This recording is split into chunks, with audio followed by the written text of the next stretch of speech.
అందరికీ నమస్కారం.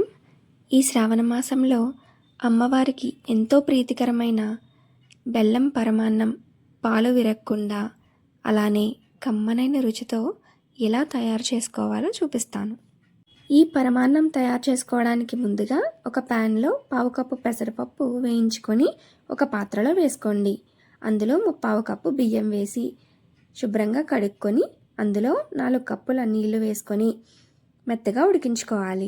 ఇలా ఉడికిన తర్వాత 1 కప్పు బెల్లం వేసి బెల్లం పూర్తిగా కరిగిన తర్వాత అందులో కొద్దిగా యాలకుల పొడి వేసి కలుపుకోవాలి. ఇప్పుడు 2 కప్పుల పాలను వేసుకొని దగ్గరగా ఉడికించుకోవాలి. ఇలా కొద్దిగా చిక్కపడిన తర్వాత స్టవ్ ఆఫ్ చేసుకొని పక్కకు దించుకోండి. ఇప్పుడు ఒక ప్యాన్లో నెయ్యి వేసుకొని మీకు నచ్చిన డ్రై ఫ్రూట్స్ వేసుకొని ఫ్రై చేసి ఈ పరమాన్నంలో వేసుకొని దేవుడికి సమర్పించుకోండి.